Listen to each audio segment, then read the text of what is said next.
I hope everybody's enjoyed their dinner. The time has arrived for the 227th Worcester District Medical Society's Annual Oration, to be given by Dr. Anne Larkin, who has many credentials and many accomplishments, not least of which that she's a surgeon here at UMass in the Division of Surgical Oncology.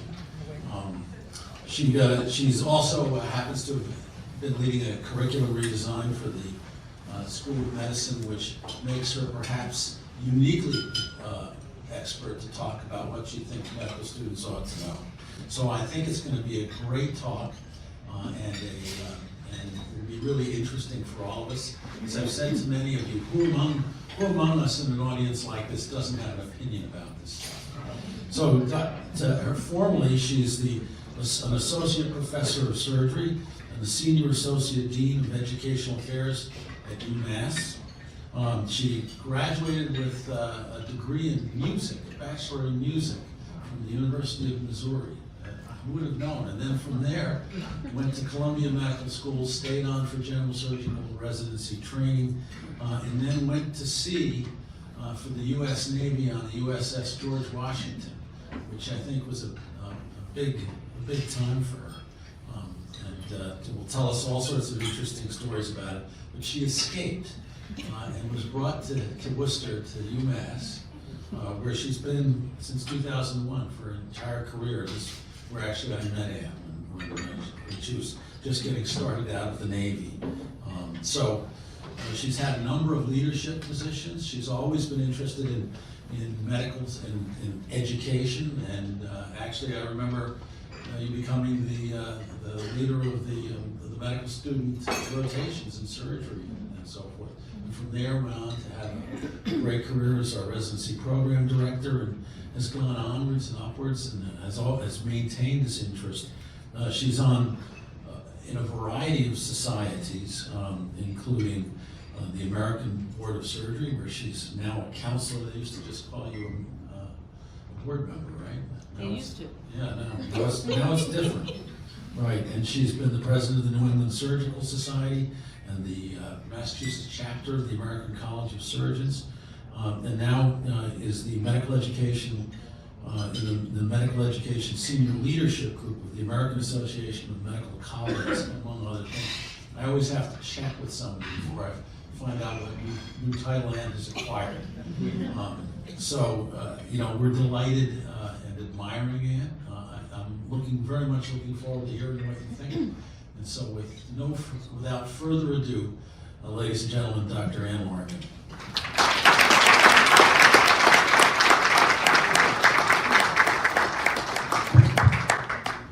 Thank you, Giles. Can everyone hear me okay? Yes. The microphone is working? Yes. Okay, perfect. Thank you so much, Giles. I so appreciate it. Yes, the George Washington. He says it was a big time. It's actually, everybody, have you seen the movie The Groundhog Day? You know that one? Yeah. It was like Groundhog Day. Every day on the carrier was the same as every other day, and that's the way they keep it safe on the carrier. So I'm not going to talk too much about the carrier. I am going to talk about a lot of other things that I do have a lot of thoughts about. What they need to know. Oh, where's my remote control? What they need to know. The students and residents of today becoming the physicians and surgeons of tomorrow. This is not just about what our medical students in those 4 short years of medical school need, because I'm a big believer, at least, in the fact that learning our craft, learning our profession is really a continuum throughout our entire lives. And it doesn't necessarily, it probably doesn't start with the first year, it probably starts before that, and it certainly doesn't end when people finish their residency. So a couple of disclosures. I have no financial disclosures. I do have a lot of opinions though.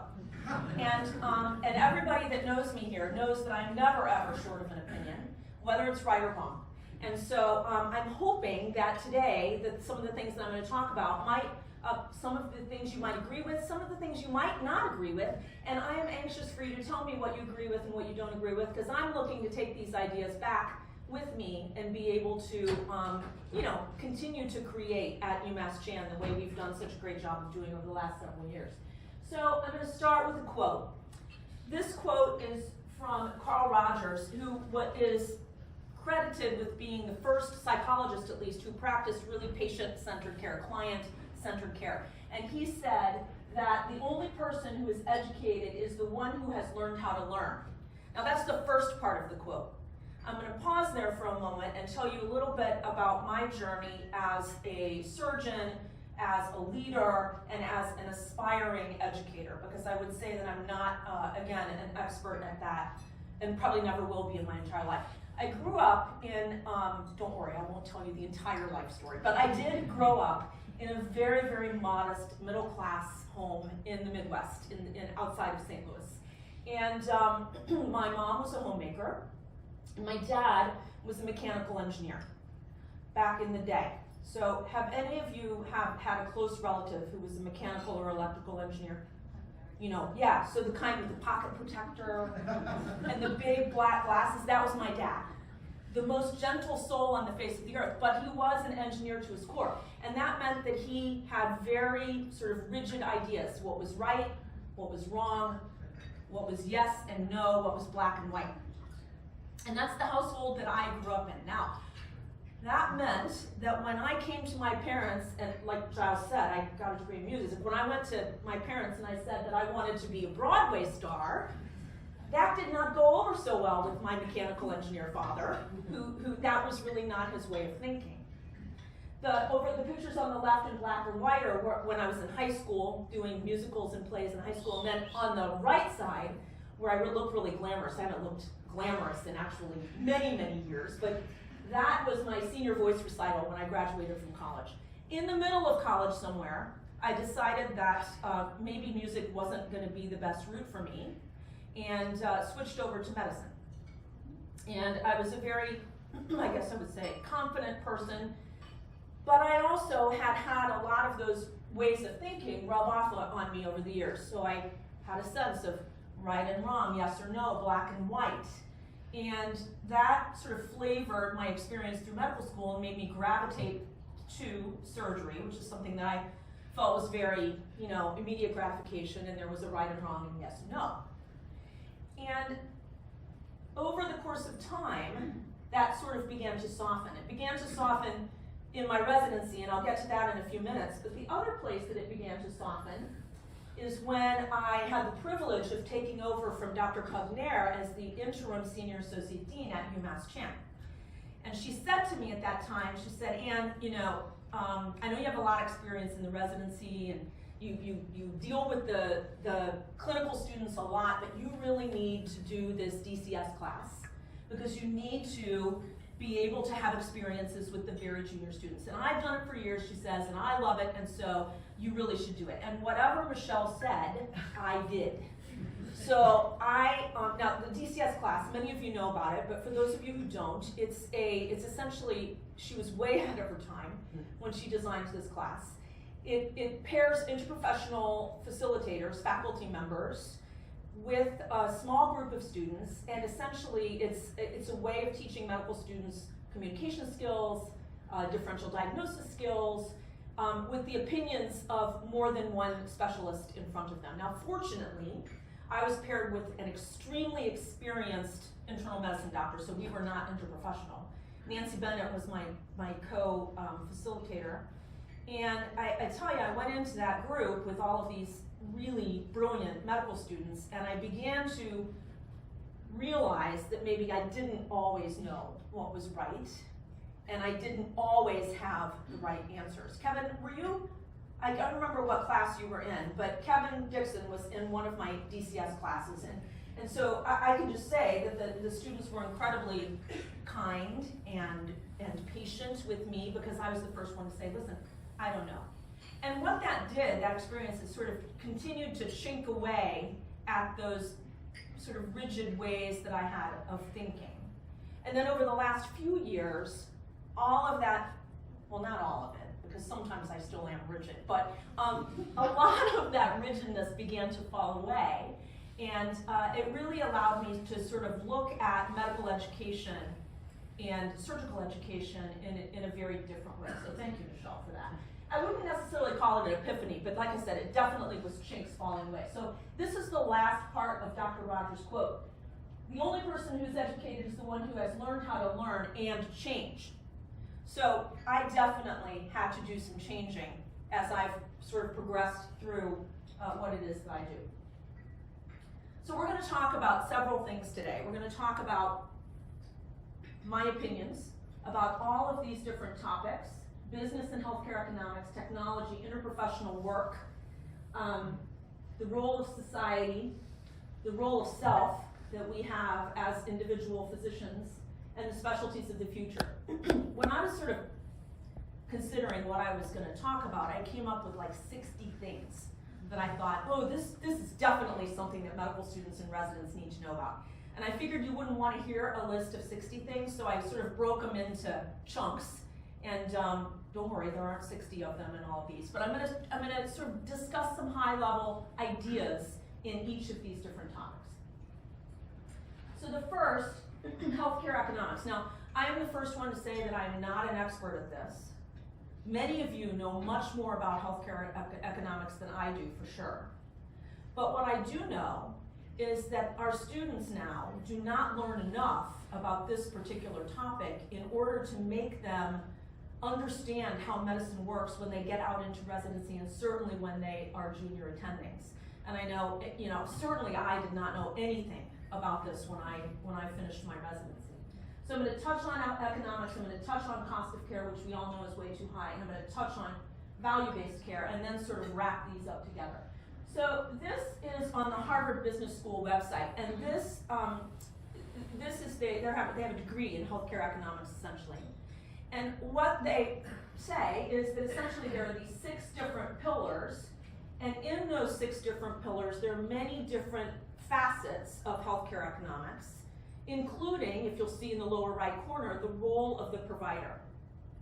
And that's very important, and one of the major reasons why I think that our students and our residents need to learn more about it, because we as providers do have a huge role in what happens in the economy of our healthcare systems. The way that their courses are taught there is that all of these factors converge essentially to create the healthcare economic environment that we currently have. And that studying these can help individuals understand their roles. It can also, I would assert, help us develop answers to some of the questions and answers to some of the problems that we have and ways of intervening. Well, what about the cost of care? I don't think these slides are showing up all that well, so I'm sorry about that. In 2018, the healthcare costs had risen to about 17.8% of the GDP. So we have the highest costs of care in the entire world, and yet the most unhealthy populations. We don't talk about that enough in our classes in medical school. We don't talk about that really at all in our residency programs, or not a lot. Maybe some of your residency programs do. Ours certainly does not. And yet it will continue to have a major impact on how our young professionals practice going forward. The Brookings Institute put out a report essentially a couple of years ago that listed the 12 facts of healthcare economics in our country. And the ones that I'm going to point out to you, these are too small, so I'm going to read them to you. Expenditures are high and variable for those with the poorest health. We all know that. We see this every day in our ICUs and on our floors. In many cities, healthcare prices vary widely, even for the same services within the same small regions. Why is that? I'm not sure that we really know. The United States pays for more healthcare services than any other advanced economy. We talked about that already. And the US physician labor supply is very tightly regulated. Only so many students are in medical school, only so many students finish a residency, and that means that only so many residents go on to become practicing physicians in our country, and we know that's not enough. Well, a couple of years ago, the Missouri delegation brought a resolution to the AMA, and what they said in that resolution was we really need to teach about healthcare economics, healthcare financing, cost of care in our medical schools. This needs to be required for our medical schools. It turns out that the LCME does require that we have some kind of instruction on this. It mandates that curricula, and I'm going to quote for you, be utilized including curricula in socioeconomic science in order to support student mastery. Student mastery. For the students in the room that are in 4th year, do you feel like you have a mastery of costs of care and healthcare financing? No, probably not. I don't feel like I have a mastery. Does anybody in here feel like they have a mastery of that? But yet it's in our LCME requirements to have our medical schools teach this. So what you see here in this table is a bunch of different schools where data was gathered over 5 years or so. And schools are asked to let us know, or let the AAMC know, how many of you have required courses in these topics. And you can see here, in 2018, 131 of the schools had a required course in healthcare financing and cost of care. Well, I'm involved actually in putting these data together for our school. We answer yes, that we have a required course. Well, when I say course to you, you probably think, oh, that means they have a whole block of time that they're spending learning about. That's not how it works, actually. We have little segments in some courses that address these. And this is what all medical schools do. Very few medical schools have an entire course that's dedicated to this because there are so many other things that we have to teach medical students. So these data that we see here, you'd think it looks, oh, this looks really good. But in fact, it's a highly flawed data set. And so that's why the AAMC is putting more emphasis on this now than they have in the past. So what about value-based care? Well, that's where entities are paid based on patient outcomes. This is somewhat controversial, I understand. Not all of us agree that that's necessarily how we, hospitals or individual practices, should be paid, but it may be that that's just what's coming down the pike. This was published in the New England Journal of Medicine Catalyst, and you know what? I don't know if we can get the front lights down at all. I'm thinking that the slides might be more visible if we can, but I don't know, Mark. You can see. What they contend, what they assert, is that value-based care has a lot of benefits across all of these different domains of patients, providers, payers, suppliers, and society. With regard to the patients, asserting that it will lead to lower cost with better outcomes. That's not necessarily false, but I don't know that we have all the data to say that it's true. If we don't actually educate our students, though, about what value-based care is, they're never going to actually be prepared to practice it, right? So then, what is our current state? Well, you can actually say that all of those things, healthcare economics, health systems economics, cost of care, value-based care, all of that falls under the domain of what we are now calling health system science. Health system science also includes lots of other things like quality of care, patient safety, all of the things that we actually, those two parts of it, we've become quite facile with. Most medical schools now definitely have early curricula in health system science. This is really becoming quite a thing nationally, and UMass is leading the way through the work of Dr. Mitch Gitkin, who's our Assistant Dean of Health System Science, who really has made a national name for himself regarding the development of these curricula. And he's bringing back lots that he's learning from others around the country to really ensure that in our new curriculum, the VISTA curriculum, a strong health system science thread is woven throughout the entire 4 years of medical school. So while we will still say that we have a single course, or no, we won't say we have a single course, we will still say that there is a required experience in value-based care and all those other things. It won't be a single course, it's woven throughout the curriculum. The AMA Ed Hub has health system science modules that are free for all medical students and faculty to use at their leisure. And the health system science has really become the third pillar. Yeah, that's better. Can you see that better? Yeah. Okay, perfect. Thank you so much.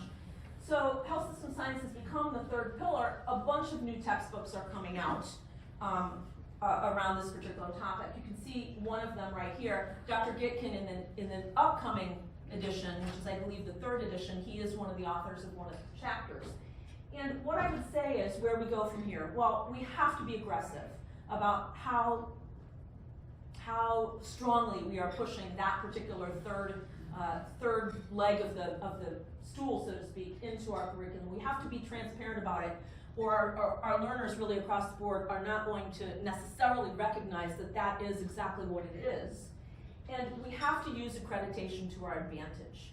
So when the LCME comes to visit us, I need to be able to show them a robust health system science curriculum, and for them then to celebrate that at the national level and then bring other schools along.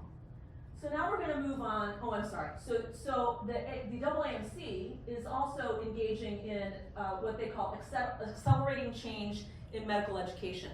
And they have several different objectives here. Numbers 2 and 3 are the ones that are most relevant for health system science. And those are promoting exemplary methods to achieve patient safety.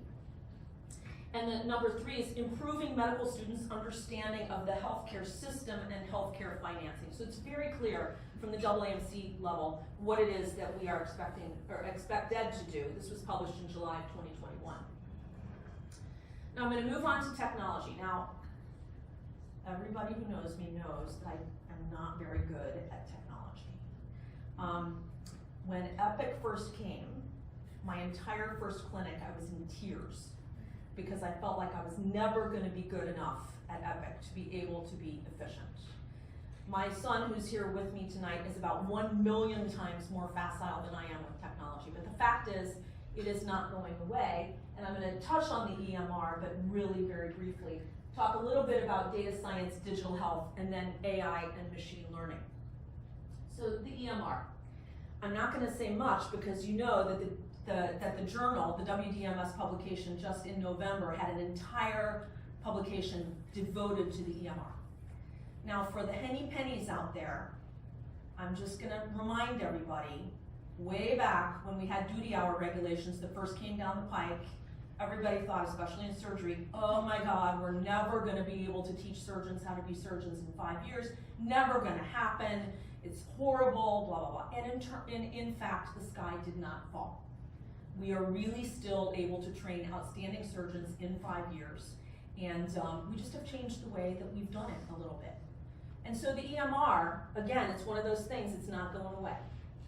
So from my own view, my days of sort of saying, oh, this is so horrible, the EMR, those are over. Because I got to figure out how to use it better, how to use it smarter, how to use it effectively so that people can actually understand what I'm trying to get across in my notes. And that's all I'm going to say about the EMR. What about data science? Well, data science is the study of data to extract meaningful insights, and it utilizes several different platforms, including mathematics, statistics, AI, and computer engineering. There are going to be, and are already, data science specialists. And many of you in the room are probably already very facile with data science. I'm really into blogs. Like when I'm thinking about some of these things, a lot of the best information comes from blogs and websites. So this was on Guru 99, and it was actually just last month.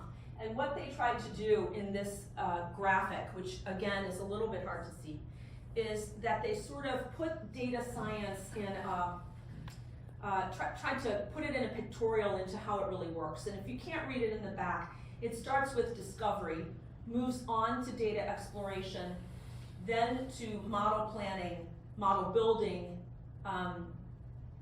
operationalizing it, and then communicating the results, and then back to discovery. Sort of like a big PDSA cycle regarding the use of data science.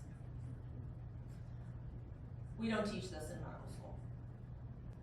So how are we then going to expect our residents to be able to use big data to make decisions?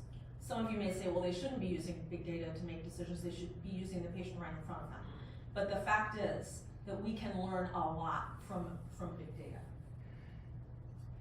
So in this website, knowledgehut.com, what they did in a report that came out again last month, they sort of are looking at how data science can be effective in healthcare. And they came up with all of these different ways, none of which I think any of us would disagree with. Regarding image analysis, this is something at UMass that our chair of radiology has looked at very carefully as he is looking at lack of manpower, for example, in the breast imaging division. Can he use data science to essentially analyze images and make it unnecessary or less necessary to have a human being looking at them? And it would be really good if we had learners that were a little bit more facile with this than we currently have. Well, in fact, a data science curriculum was established at Northwestern just this year. And I'll read this to you. The new curriculum component will see students meeting several core competencies and learning outcomes while learning about the health data ecosystem, several other things, and the socio-technical context for digital health and data science. So they are doing it. They might be the only one in the country right now that's doing it. The problem is they're not doing it for all their students. This is an elective or a pathway that individuals can participate in but don't have to participate in. Maybe that's okay, but maybe it's not. Well, what about digital health? Dr. McManus, our chair of medicine, is very, very immersed in digital health, has gotten a lot of grants, and is if you've ever sat down and talked to him about this particular topic, he gets very animated, and it's really wonderful because, again, he's trying to bring some of that down to the learners and be able to explore some partnerships with places like MIT and WPI when it comes to digital health.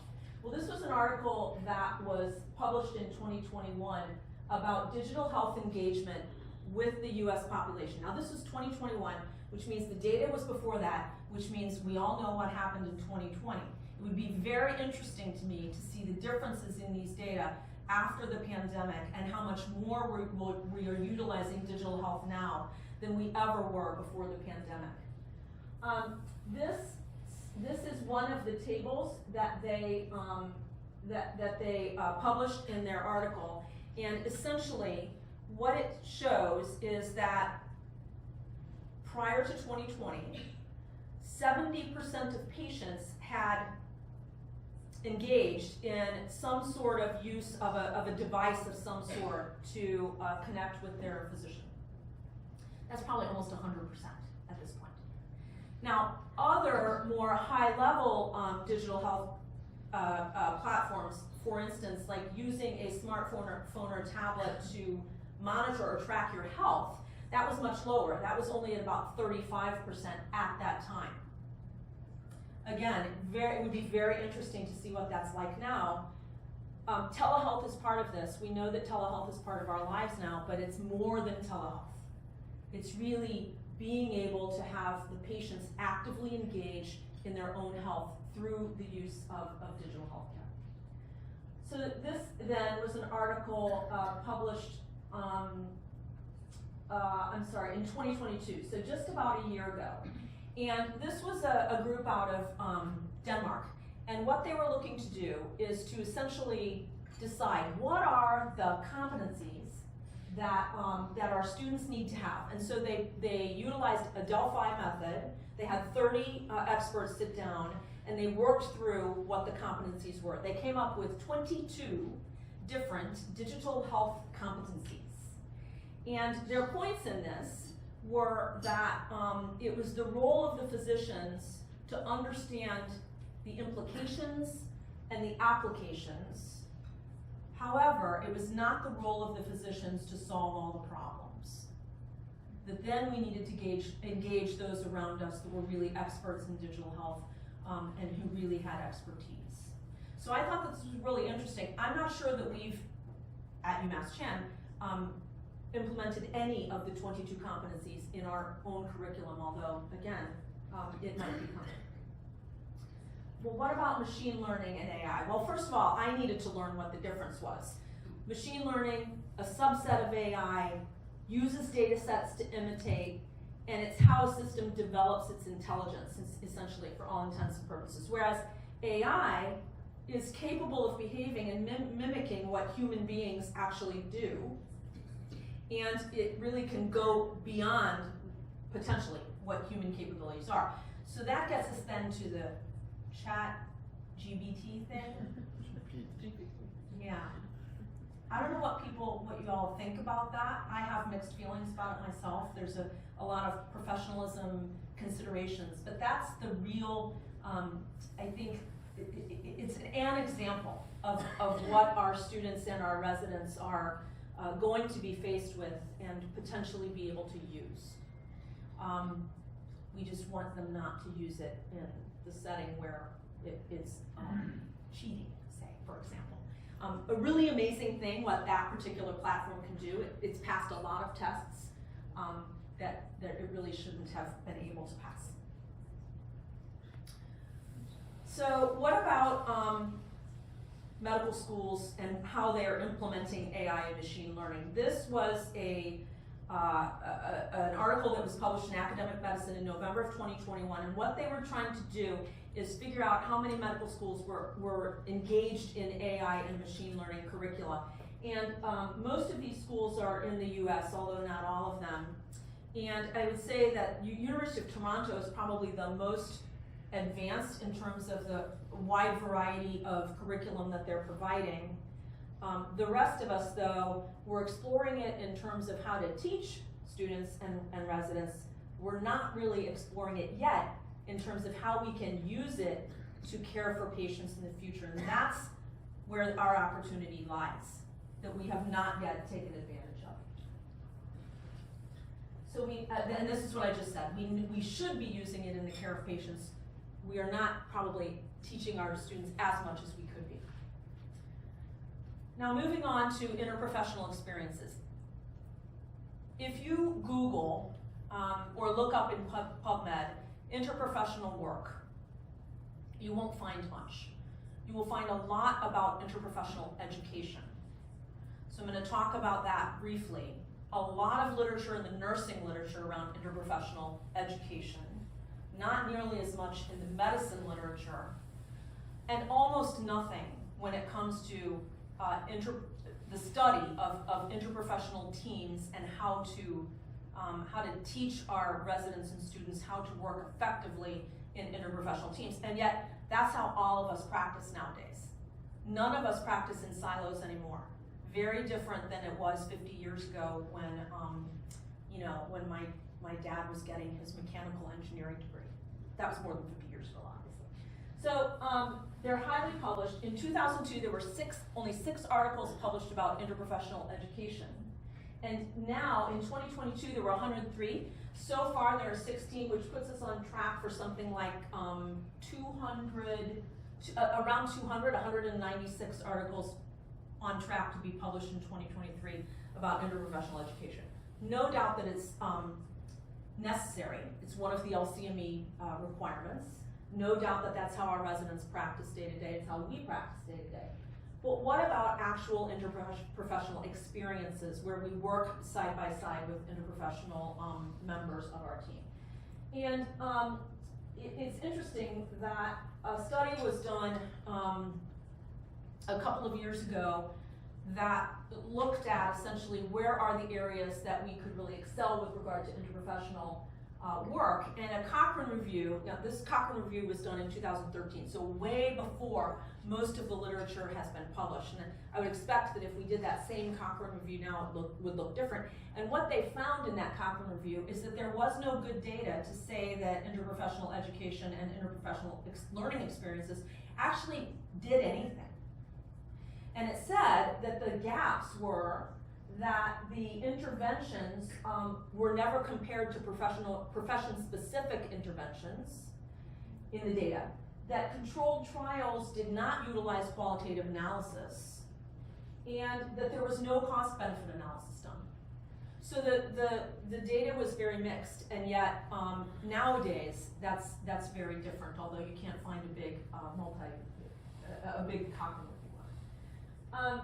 This article was just came out recently, and what it was looking at was essentially how are students' perceptions influenced. And this is very interesting. What they found over the course of time in their interprofessional work was that there were essentially 4 levels of learning. And the first was very basic, exchange of specific knowledge, but it went all the way up to actual improvement in patient care, which is exactly what we want to see. Exactly what we want to see. So again, interprofessional education is not going away, but what I would assert is that we're not doing it early enough. We're not doing it often enough. We are not doing it as transparently as we should. And we're not doing it with as much intention. And there's a lot of reasons for that. Time, money, all kinds of reasons, but that's a real opportunity for us. The students are clamoring for this. They know how, they see how we practice. They want to participate more in interprofessional work, but we haven't found a way to make it seamless quite yet. All right, now I get to the nebulous stuff, the stuff that's not so cut and dry. Well, let's talk a little bit about society, and we're going to touch on societal impact on health, climate change, and advocacy. The first one, I think we're actually doing a pretty good job of, and in the last 2, I'm going to give you, again, some opinions about. LCME, again, has a requirement for us. They say that it is our responsibility in medical school to include instruction in diagnosis, prevention, appropriate reporting, and treatment of the medical consequences of common societal problems. The problem with this statement is that each individual school is required to come up with their own regional or county-specific societal problems. They don't dictate what those societal problems are, and they let us work with it however we want. I'm not sure that in this day and age, with the impact that we know social determinants of health have on our patients, I'm not sure that that's the best way to do it, but that's what the LCME has told us. So we come up with our own. Back a little bit. So in terms of what UMass has done, UMass has implemented social determinants of health training, again, I believe probably way earlier than other medical schools have. And I can tell you that while it's not enough probably, and will be enhanced in VISTA as that curriculum matures, it is certainly far ahead of what many other medical schools have done in the past. And I'm not up here just to say, oh, how great UMass Chan is, because again, you've heard me say a lot of things where we have some real opportunities for growth. But this is one, again, probably largely due to Dr. Pugner's leadership, that we were ahead of the game. But what about climate change? Well, if you go to the Commonwealth Fund report that was published almost a year ago, they quote a lot of statistics. One of these 3 are there. 5 million deaths per year associated with temperature extremes, 1.8 million deaths just in 2019 due to particulate matter, and 74 million people affected by floods in 2016. A massive worldwide problem. How many of you that are not students ever heard anything about climate change in your teaching? No. Medical students, have you guys ever, do you remember hearing anything about climate change? Maybe, yeah. Okay, so you don't hear about it a lot. Well, so this is a cartoon from the CDC, and what they are trying to express to anybody who goes to their site is that there's so much overlap between the individual issues within climate change, all the different kinds of factors that can occur, and all of the health impacts that those factors can have, whether it's malnutrition as a result of water supplies, forced migration, which we don't even think about in this country, but is a huge issue in Africa and the Middle East, heat-related illness, cardiovascular failure, respiratory disease, all kinds of things that are asthma. We all know that there's a huge increase in asthma in children and young adults now. This article looked at, it came out of UCSF and it was published a year ago, and it looked at an integrative model essentially, and what they said is that the implications for practice of medicine are broad-reaching and clear. Climate change threatens the ability of health professions to prevent disease and to improve health, and it disrupts healthcare delivery. Well, then that gets back to our whole healthcare economics thing, and how much impact then climate change may have on that. This is very interesting. This was students' perceptions of how much they got in their medical school around climate change and how much they thought that they should get, essentially. So this was published in 2021 from the Journal of Climate Change and Health. So a bit biased, I suppose. Do you believe that climate change and its health effects should be included in the core medical school curriculum? 85% of students agreed that it should be included. Do you think that your medical school is providing adequate education surrounding the health effects of climate change? 13% of students said that it was adequate. They're probably right.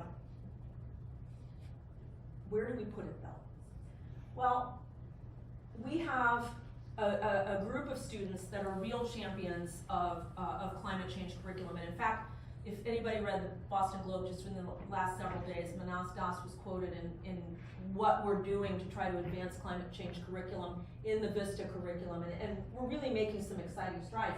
But a lot of it is because of the student champions that have come to us, gone to Dean Flatt, come to me and other faculty and said, listen, we've really got to do this. With faculty mentors who were behind it as well. And what we get every year is a planetary health card. It's like a report card. Not just our school. A lot of schools are doing this. I want to ask you, what do you think we got?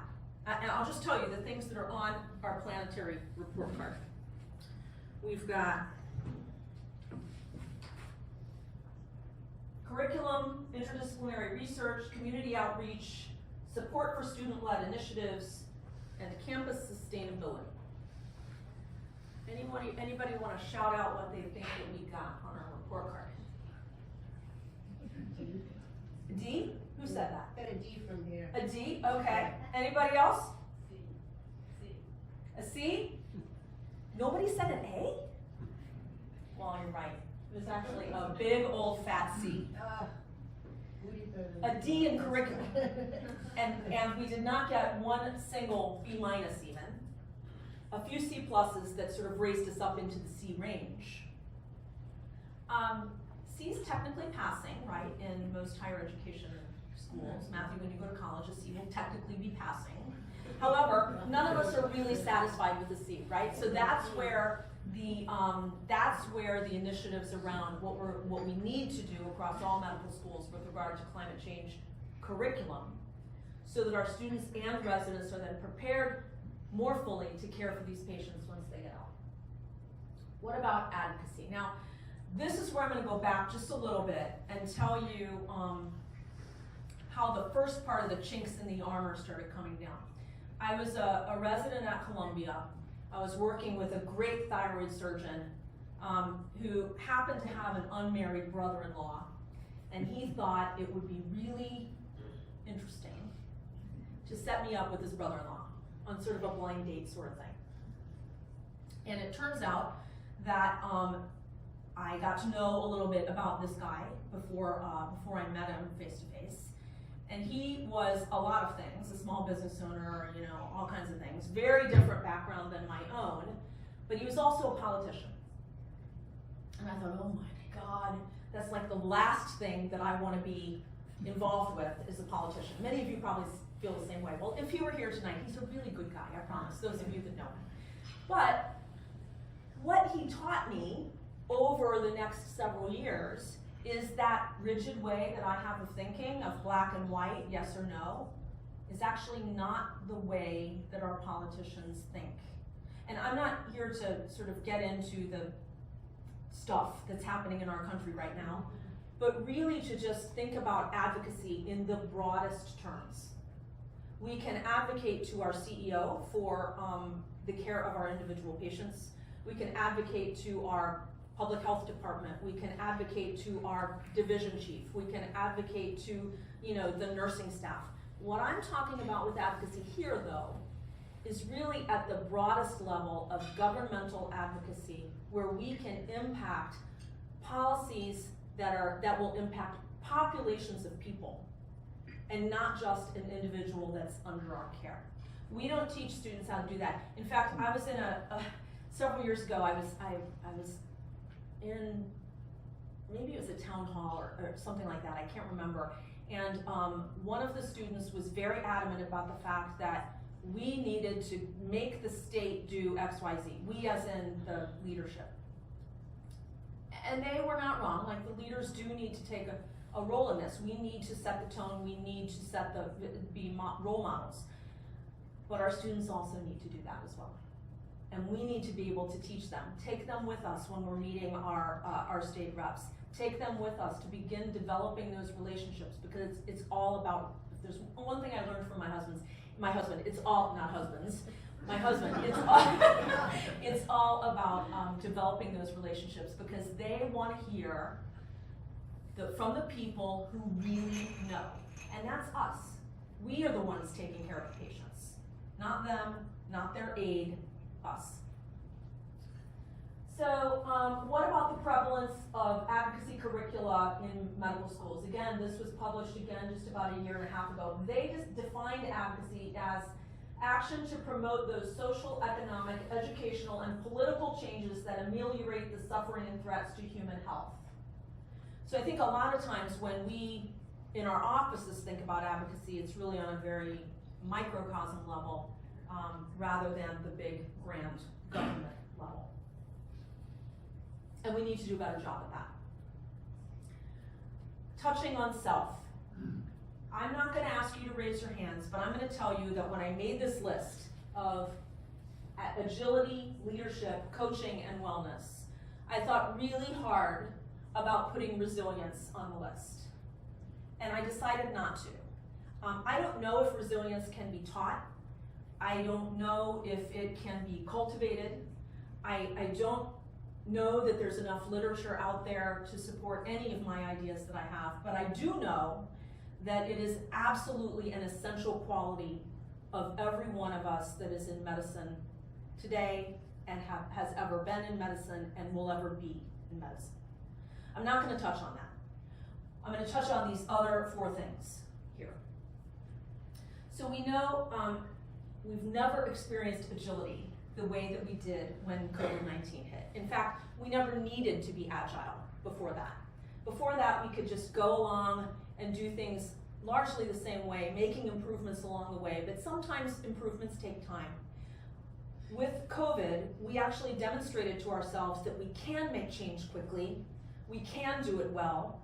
It's not always exactly right the first time around, but we were able to really turn things over quickly and do things effectively. And that is the kind of attitude that we need to continue to cultivate in our medical schools and continue to be able to make changes as we need to, very nimbly. This is another website. It's a blog. It's a German blog, and I don't know if I'm going to pronounce it right. Kreuzwerker. And I took a little German because I was a music major, so I had to take some German. They talk about how an agile, and this is not related to medicine, but more business. They talk about how an agile education creates a future agile workforce. That really resonated with me. And what their premises were is that they encourage their workers to fail fast. Make mistakes early so that you learn from those mistakes and can correct them. Create a space of psychological safety so that when you fail fast, it's actually okay. We do that in simulations all the time, and all the students have taken part, and the residents have taken part in the simulations. create the environment where students and learners and workers don't feel judged, but rather an opportunity for learning so that when it's a high stakes situation, those same mistakes are not happening. And lastly, to teach and live the culture of constant and iterative change toward improvement.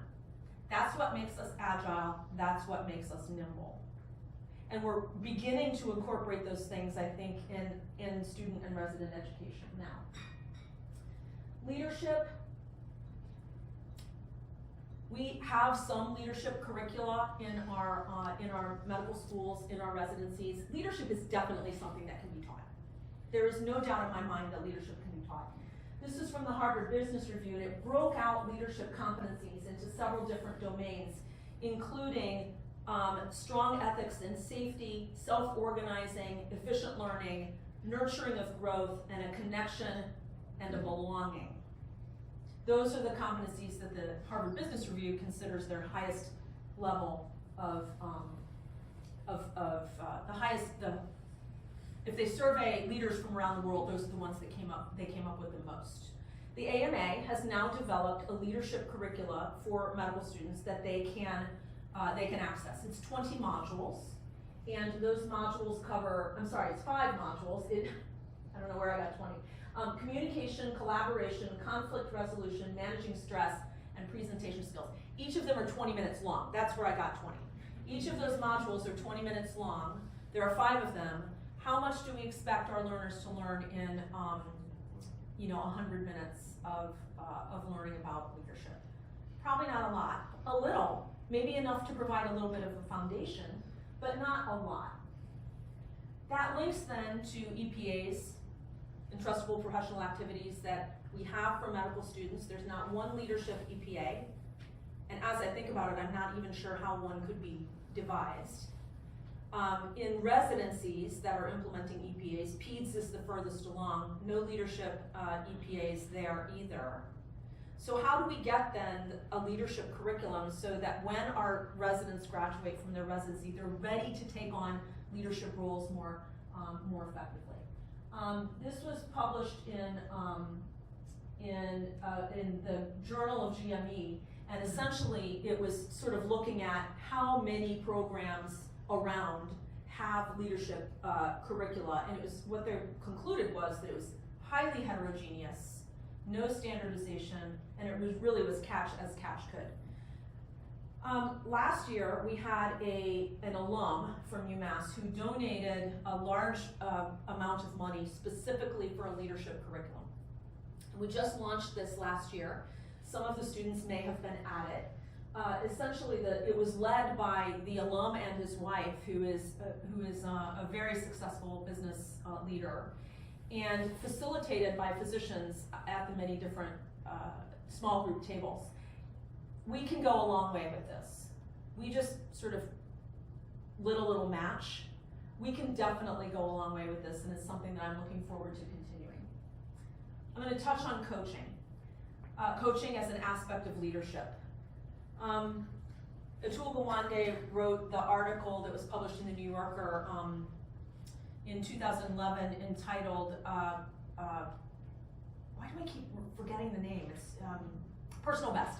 Personal Best. In the cartoon over on the right, it says, no matter how well trained people are, few can sustain their best performance on their own. And what he was talking about was his surgical performance sort of plateaued at a certain level in his career, and he never could seem to get better. And he felt like, oh man, the only way to go is down. Maybe I need a coach.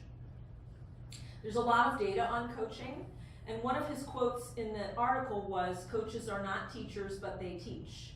They are not your boss, but they can be bossy. That would be, I think, me in the operating room, maybe.